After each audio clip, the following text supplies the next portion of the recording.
Good morning all. In this class we are going to study about tertiary sector or service sectors. Sectors of economy ആയിരുന്നു നോക്കിക്കൊണ്ടിരുന്നത്. അതിൽ primary സെക്ടറും secondary സെക്ടറും നമ്മൾ last ക്ലാസ്സിൽ നോക്കി. And the third one is tertiary sector. Tertiary sector എന്ന് വെച്ചാൽ it covers the service industry. സർവീസുമായി relate ചെയ്ത എല്ലാ കാര്യങ്ങളും വരുന്നത്, സർവീസ് റിലേറ്റഡ് ആയിട്ടുള്ള ബിസിനസ് കാര്യങ്ങളെല്ലാം വരുന്നത് ഈ സെക്ടറിലാണ്. അതുകൊണ്ടാണ് ടേർഷ്യറി സെക്ടറിനെ സർവീസ് സെക്ടർ എന്ന് വിളിക്കുന്നത്. So it offers services not only to the people but also to business. ബിസിനസ്സിന് വേണ്ടിയിട്ട് ആവശ്യമുള്ള സർവീസും അതുപോലെ കൺസ്യൂമേഴ്സ് അല്ലെങ്കിൽ പീപ്പിളിന് ആവശ്യമുള്ള സർവീസും ഒക്കെ പ്രൊവൈഡ് ചെയ്യുന്നത് ഈ സെക്ടർ ആയിരിക്കും. ഇവിടുത്തെ ആക്ടിവിറ്റീസ് എന്ന് പറയുന്നത് റീറ്റെയിൽ സെയിൽസ് അല്ലെങ്കിൽ ഹോൾസെയിൽ സെയിൽസ്, അതുപോലെ പ്രോഡക്ട്സ് ഉണ്ടാക്കി വെച്ചിട്ടുണ്ട് സെക്കൻഡറി സെക്ടറിൽ അല്ലേ, പ്രൊഡക്ഷൻ സെക്ടറല്ലേ സെക്കൻഡറി. അപ്പോൾ അവിടെ ഉണ്ടാക്കിയ പ്രോഡക്ട്സ് ഡിസ്ട്രിബ്യൂട്ട് ചെയ്യണം അല്ലെങ്കിൽ ട്രാൻസ്പോർട്ട് ചെയ്യണം. അപ്പോൾ ആ ട്രാൻസ്പോർട്ടേഷനും ഡിസ്ട്രിബ്യൂഷൻ, മാർക്കറ്റിംഗ് അതൊക്കെ വരുന്നത് ഈ സെക്ടറിലാണ്. പിന്നെ എൻ്റർടൈൻമെൻറ്റ് റിലേറ്റഡ് കാര്യങ്ങൾ, food related restaurants, hotels, media, tourism, insurance, banking, education, law, health care ഇതെല്ലാം വരുന്നത് ടേർഷ്യറി സെക്ടറിലാണ്. So let us look into the features of tertiary sector. Tertiary sector എന്ന് വെച്ചാൽ it always deals with intangible products. ഞാനിപ്പോൾ നേരത്തെ പറഞ്ഞ examples like entertainment അല്ലെങ്കിൽ education, ഈ പറയുന്ന കാര്യങ്ങൾ എന്തെങ്കിലും നമുക്ക് തൊട്ട് നോക്കാനോ ഫീൽ ചെയ്യാനോ പറ്റുമോ? ഇല്ല, ടാഞ്ചിബിൾ അല്ല, ഇൻടാഞ്ചിബിൾ ആയിട്ടുള്ള പ്രോഡക്റ്റ്സ് ആണ്. അതേസമയം ഒരു സോപ്പ് എന്നൊക്കെ പറഞ്ഞാൽ നമുക്ക് എന്ത് ചെയ്യാൻ പറ്റും? സോപ്പ് ടച്ച് ചെയ്ത് നോക്കാം, അല്ലെങ്കിൽ അത് വെയിറ്റ് ചെയ്ത് നോക്കാം, കാണാൻ പറ്റും. അങ്ങനത്തെ പ്രോഡക്ട്സിനെയാണ് ടാഞ്ചിബിൾ പ്രോഡക്ട്സ് എന്ന് പറയുന്നത്. അതായത് ഫിസിക്കൽ ഗുഡ്സിനെയാണ് ടാഞ്ചിബിൾ പ്രോഡക്ട്സ് എന്ന് പറയുന്നത്. നമുക്ക് കാണാൻ പറ്റാത്ത പ്രോഡക്ട്സ്, അതായത് മെയിൻലി സർവീസസ്, അതിനെ വിളിക്കുന്ന പേരാണ് ഇൻടാഞ്ചിബിൾ പ്രോഡക്ട്സ്. അപ്പോൾ ഇവിടെ ടേർഷ്യറി സെക്ടറിൽ ഇൻടാഞ്ചിബിൾ പ്രോഡക്ട്സ് അഥവാ സർവീസ് ആയിട്ടാണ് ഡീൽ ചെയ്യുന്നത്.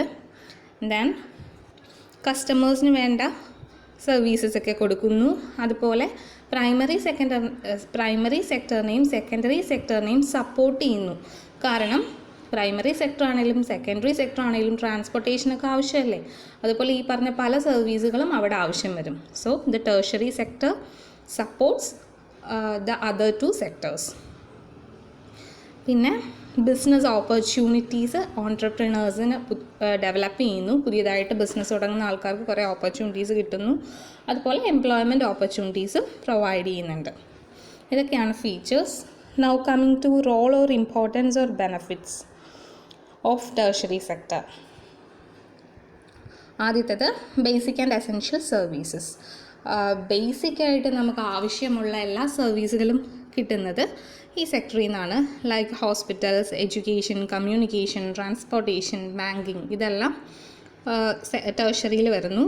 Then information and communication, information related ആയിട്ടുള്ള അല്ലെങ്കിൽ കമ്മ്യൂണിക്കേഷൻ റിലേറ്റഡ് ആയിട്ടുള്ള എല്ലാ കാര്യങ്ങളും, ടെലികമ്മ്യൂണിക്കേഷൻസ് അങ്ങനത്തെ കാര്യങ്ങളെല്ലാം വരുന്നത് ഈ സെക്ടറിലാണ്. It also generates big employment opportunities. ഒത്തിരിയധികം ആൾക്കാർക്ക് ജോലി കൊടുക്കാൻ സഹായിക്കുന്നു. ഈവൻ അൺഎഡ്യൂക്കേറ്റഡ് ആൻഡ് അൺസ്കിൽഡ് ആയിട്ടുള്ളവർക്ക് വരെ നമുക്ക് കുറേ സ്ഥലങ്ങളിൽ ജോലി കൊടുക്കാൻ പറ്റും. Then it increases GDP of our country. ഇന്ത്യയുടെ ഏകദേശം 57% GDP കോൺട്രിബ്യൂട്ട് ചെയ്യുന്നത് ടേർഷ്യറി സെക്ടറാണ്. Then it also helps for smooth flow of funds. എക്കണോമിയിലെ ഫണ്ട് ഫ്ലോയ്ക്ക് ഹെൽപ്പ് ചെയ്യുന്നു. കാരണം ബാങ്കിങ് സെക്ടറും ഫിനാൻഷ്യൽ സർവീസും ഒക്കെ വരുന്നത് ഇവിടെയല്ലേ. അപ്പോൾ അതുകൊണ്ട് തന്നെ പൈസ അങ്ങോട്ടും ഇങ്ങോട്ടും കൈമാറ്റം ചെയ്യുന്നതും ഫണ്ട് ട്രാൻസ്ഫറിങ്ങും ഒക്കെ ഇതിൽ വരുന്നതാണ്. ഇനി problems of service sector. Service സെക്ടറുമായിട്ട് ബന്ധപ്പെട്ട പ്രോബ്ലംസ് എന്തൊക്കെയാണ്? ഒന്നാമത്തത് ലാക്ക് ഓഫ് സ്കിൽഡ് പ്രൊഫഷണൽ. പല സർവീസ് സെക്ടറിൻ്റെ കാറ്റഗറീസിലും നമുക്ക് നല്ല സ്കിൽഡ് ആയിട്ടുള്ള ലേബേഴ്സിനെ അല്ലെങ്കിൽ സ്കിൽഡ് പ്രൊഫഷണൽസിനെ ആവശ്യമാണ്. For example doctors, lawyers, auditors, accountants, അങ്ങനെ സ്കിൽഡ് ലേബേഴ്സിനെ ആവശ്യമാണ്. പക്ഷേ ഡെവലപ്പിംഗ് നേഷൻസിനെ വെച്ച് നോക്കിയാൽ അൺഡെവലപ്ഡ് നേഷൻസ് അല്ലെങ്കിൽ ഡെവലപ്പിംഗ് നേഷൻസിനൊക്കെ ഈ പറഞ്ഞ സ്കിൽഡ് ലേബേഴ്സിൻ്റെ അവൈലബിലിറ്റി പൊതുവെ കുറവായിരിക്കും. രണ്ടാമത്തത് low rate of employment generation. Employment കൊടുക്കുന്നു എന്ന് നമ്മൾ പോസിറ്റീവായിട്ട് ആദ്യം പറഞ്ഞായിരുന്നു. പക്ഷേ ഇവിടെ വരുന്നൊരു ഇഷ്യൂ എന്ന് വെച്ചാൽ സർവീസ് ഇൻഡസ്ട്രി എന്ന് പറയുന്ന ഒരു വലിയ ഇൻഡസ്ട്രിയാണ്. അവിടുന്ന് കിട്ടുന്ന ഇൻകം വെച്ച് നോക്കിയാൽ അവിടുത്തെ എംപ്ലോയ്മെൻറ്റ് റേറ്റ് കുറവാണ്. ഓക്കെ, അതിൻ്റെ മെയിൻ പ്രശ്നം എന്ന് പറയുന്നത് നമുക്ക് സ്കിൽഡ് ലേബേഴ്സിനെ വേണം, സെമി സ്കിൽഡ് ലേബേഴ്സിനെ വേണം, അതുപോലെ തന്നെ അൺസ്കിൽഡ് ആയിട്ടുള്ളവരെയും ചില സ്ഥലങ്ങളിലൊക്കെ യൂസ് ചെയ്യാൻ പറ്റും. അത്രയ്ക്ക് സ്കില്ല് വേണ്ട. അങ്ങനെ ഇപ്പോൾ ഡ്രൈവേഴ്സ് അത് സ്കില്ല് വേണ്ട എന്നല്ല, ഡ്രൈവിംഗ് സ്കില്ല് മാത്രം മതിയല്ലോ. അതല്ലാണ്ട് കൂടുതലായിട്ടുള്ള സ്കിൽസ് ആവശ്യം വരുന്നില്ല അവിടെ. അപ്പോൾ അതുപോലെ പല സർവീസസും ആവശ്യമാണ്. പക്ഷേ ഈ പറഞ്ഞ 3 കാറ്റഗറീസിലുള്ളവരുടെയും അവൈലബിലിറ്റി വ്യത്യാസമായിരിക്കും. പൊതുവെ സ്കിൽഡ് ലേബേഴ്സാണ് ഇന്ത്യയിൽ കുറവ്. Then lack of infrastructure. Service സെക്ടറിനെ സപ്പോർട്ട് ചെയ്യണമെങ്കിൽ ഇൻഫ്രാസ്ട്രക്ചർ ഫെസിലിറ്റീസ് ലൈക്ക് ഇലക്ട്രിസിറ്റി അല്ലെങ്കിൽ പവർ, റോഡ്സ്, ബ്രിഡ്ജസ് അല്ലെങ്കിൽ ഗുഡ് ട്രാൻസ്പോർട്ടേഷൻ ഫെസിലിറ്റി ഇതൊക്കെ ആവശ്യമാണ്. പക്ഷേ അതൊക്കെ നമുക്ക് കുറവാണ്. Then inadequate technology. Quality services offer ചെയ്യണമെങ്കിൽ നല്ല രീതിയിലുള്ള ടെക്നോളജി ആവശ്യമാണ്. പക്ഷേ we lack that. Then problems in measuring the output. Service ആയതുകൊണ്ട് തന്നെ നമുക്കതിൻ്റെ ഔട്ട്പുട്ട് മെഷർ ചെയ്യാൻ പറ്റില്ല. ഇപ്പോൾ ഒരു സെക്കൻഡറി സെക്ടർ ആയിരുന്നെങ്കിൽ എത്ര പ്രോഡക്റ്റ്സ് ഉണ്ടാക്കി എന്നൊക്കെ നമുക്ക് നോക്കാം. അതേസമയം ഒരു service industry like banking, insurance, education ഇവിടെയൊക്കെ ആണെങ്കിൽ നമുക്ക് അവിടുത്തെ പ്രൊഡക്ടിവിറ്റി മെഷർ ചെയ്യുക എന്ന് പറയുന്നത് ഭയങ്കര ബുദ്ധിമുട്ടാണ്. നൗ ബിസിനസ് എക്സാമ്പിൾസ് അല്ലെങ്കിൽ types of business that comes under tertiary sector. ആദ്യത്തേത് എഡ്യൂക്കേഷൻ എന്ന് പറയുമ്പോൾ സ്കൂൾസ്, കോളേജസ്, യൂണിവേഴ്സിറ്റീസ്, അതുപോലെ തന്നെ വേറെ എന്തെങ്കിലും എഡ്യൂക്കേഷണൽ പ്രോഗ്രാംസ് ഓഫർ ചെയ്യുന്ന ഇൻസ്റ്റിറ്റ്യൂഷൻസ്, ഇതെല്ലാം എഡ്യൂക്കേഷനിൽ വരുന്നു. സെക്കൻഡ് വൺ ഹെൽത്ത് കെയർ എന്ന് പറയുമ്പോൾ ഹോസ്പിറ്റൽസ് അല്ലെങ്കിൽ മെഡിക്കൽ കോളേജസ്, ഹെൽത്തുമായി റിലേറ്റ് ചെയ്ത എല്ലാ കാറ്റഗറിയും ഇവിടെയാണ് വരുന്നത്. തേർഡ് വൺ കമ്മ്യൂണിക്കേഷനിൽ internet, telecommunication, then broadcasting like radio, TV, newspapers, ഇതെല്ലാം കമ്മ്യൂണിക്കേഷനിൽ വരുന്നു. ഇവിടെ ചെയ്യുന്നത്, ഈ ഇൻഡസ്ട്രിയിൽ ചെയ്യുന്നത്, it generates, stores and transmit information to people. ജനങ്ങളിലോട്ട് പലതരത്തിലുള്ള അറിവുകൾ അല്ലെങ്കിൽ ഇൻഫർമേഷൻസ് എത്തിച്ചു കൊടുക്കുകയാണ് ഇവിടെ ചെയ്യുന്നത്. Fourth one transportation. പാസഞ്ചേഴ്സ് അല്ലെങ്കിൽ ഗുഡ്സിന് വേണ്ടിയിട്ടുള്ള ട്രാൻസ്പോർട്ടേഷൻ സർവീസസ്. പല ടൈപ്സ് ഓഫ് അല്ലെങ്കിൽ മോഡ്സ് ഓഫ് ട്രാൻസ്പോർട്ടേഷൻ അറിയാമല്ലോ. Road, rail, air and water. ഇത് 4 main modes of transportation. Then comes hospitality എന്ന് പറയുന്നത് താമസ സൗകര്യം ഒരുക്കി കൊടുക്കുന്ന ഏതെങ്കിലുമൊക്കെ services like lodging, hotels, restaurants, home stay, hostel, dormitory, resort, ഈ ടൈപ്പിലുള്ള ഏത് കാര്യങ്ങളും ഹോസ്പിറ്റാലിറ്റിയിൽ വരുന്നു. ഇതെല്ലാം ടേഴ്സറി സെക്ടറാണ്. Then trading means buying and selling of goods and services. ഇത് ഹോൾസെയിലും ആകാം, റീറ്റെയിൽ ട്രേഡും ആകാം. പിന്നെ ബാങ്കിങ് റിലേറ്റഡ് എല്ലാ കാര്യങ്ങളും, മണി ലെൻഡിങ് അല്ലെങ്കിൽ മണി ഡെപ്പോസിറ്റിംഗ് റിലേറ്റഡ് സർവീസസ് ഒക്കെ വരുന്നത് ഇവിടെയാണ്. Then comes insurance. പല ടൈപ്സ് ഓഫ് ഇൻഷുറൻസ് ഉണ്ട്. നമ്മുടെ ലൈഫിൻ്റെ റിസ്ക് അല്ലെങ്കിൽ ലോസ് റെഡ്യൂസ് ചെയ്യാൻ വേണ്ടിയിട്ടായിരിക്കും സാധാരണ ഇൻഷുറൻസ് ചേരുന്നത്. അങ്ങനെ ഇൻഷുറൻസ് റിലേറ്റഡ് കാര്യങ്ങളും ടേഴ്സറി സെക്ടറിൽ വരും.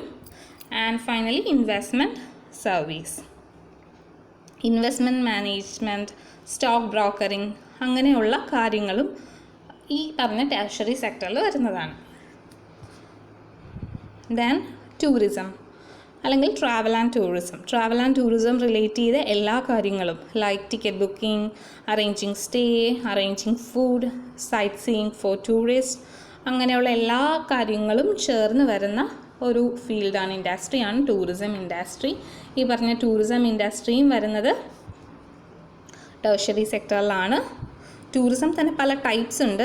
അത് നമുക്ക് അടുത്ത ഒരു ക്ലാസ്സിൽ നോക്കാനുണ്ട്. ജസ്റ്റ് ഒന്ന് നോക്കിക്കോളുക പല ടൈപ്പ് ടൂറിസം. നമ്മൾ ട്രിപ്പ് പോകുന്നത് എങ്ങനെയൊക്കെയാണ്? ഒന്നെങ്കിൽ ലെഷർ ട്രിപ്സ് പോകാറുണ്ട് വെക്കേഷനൊക്കെ. Then business tours, honeymoon TRIPS, pilgrim എന്ന് വെച്ചാൽ എന്താ, ഭക്തി ആയിട്ട് റിലേറ്റ് ചെയ്ത് അമ്പലങ്ങളിലൊക്കെ പോകില്ല, അമ്പലങ്ങൾ, പള്ളികൾ അങ്ങനെ പോകുന്നത് പിൽഗ്രിം ടൂർസ്. മെഡിക്കൽ ട്രിപ്സ് എന്ന് വെച്ചാൽ എന്തെങ്കിലും ഒരു ട്രീറ്റ്മെൻറ്റിന് വേണ്ടിയിട്ട് വേറെ രാജ്യത്തോ വേറെ സ്ഥലങ്ങളിലോ പോകുന്നത്. ദെൻ എഡ്യൂക്കേഷണൽ ടൂർ, പുറത്തുപോയി പഠിക്കാൻ വേണ്ടിയൊക്കെ പോകുന്നത്. സ്പോർട്സ് ടൂർ എന്ന് വെച്ചാൽ വേറെ ഏതെങ്കിലും ഒരു സ്പോർട്സ് ഇവൻറ്റിൽ പങ്കെടുക്കാൻ വേണ്ടി വേറൊരു സ്ഥലത്ത് പോകുന്നത്. പിന്നെ അഡ്വെഞ്ചർ ടൂറിസം, ഇങ്ങനെ പറയുന്ന എല്ലാ ടൈപ്പ് ടൂറിസവും ഈ ടൂറിസം ഇൻഡസ്ട്രിയിൽ വരുന്നു.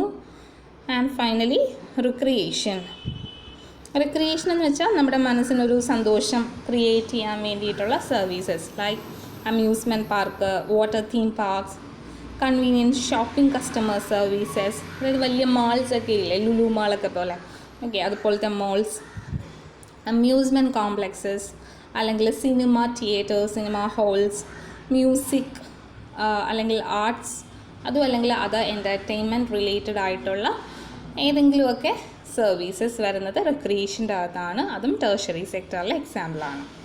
ഇത്രയുമാണ് ടേർഷറി സെക്ടർ. സോ നമ്മൾ 3 സെക്ടേഴ്സ് നോക്കി: primary sector, secondary sector and tertiary sector.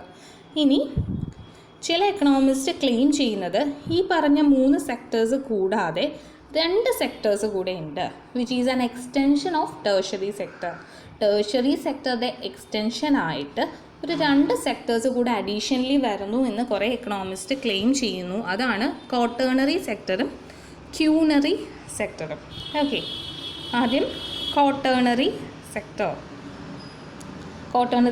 എന്ന് പറയുന്നത് it is an extension of the 3 sectors of the economy. ഇത് knowledge and intellectual activities base ചെയ്തതായിരിക്കും. ഓക്കെ, നോളജ് ബേസ്ഡ് അല്ലെങ്കിൽ ഇൻ്റലക്ച്വൽ ആക്ടിവിറ്റീസ് ബേസ്ഡ് ആയിട്ടുള്ള സെക്ടറാണ് quaternary sector. ഇതിനെ നമുക്ക് ടേർഷറി സെക്ടറിൻ്റെ എക്സ്റ്റൻഷനായിട്ട് അല്ലെങ്കിൽ ബാക്കി 3 സെക്ടേഴ്സിൻ്റെ എക്സ്റ്റൻഷനായിട്ട് പറയാം. ഇവിടുത്തെ മേജർ ആക്ടിവിറ്റീസ് എന്ന് പറയുന്നത് education, research, library, information technology, information sharing, consultancy services, അതുപോലെ കമ്മ്യൂണിക്കേഷൻ. ദെൻ 4ാമത്തെ സെക്ടർ ക്യൂണറി സെക്ടറും നമ്മൾ പറയുന്നത് ഈ പറഞ്ഞ ടേർഷറി സെക്ടറിൻ്റെ ഒരു കണ്ടിന്യൂവേഷനായിട്ട് തന്നെയാണ് പറയുന്നത്, അല്ലെങ്കിൽ അതിൻ്റെ ഒരു പാർട്ടായിട്ടാണ് കൺസിഡർ ചെയ്യുന്നത്.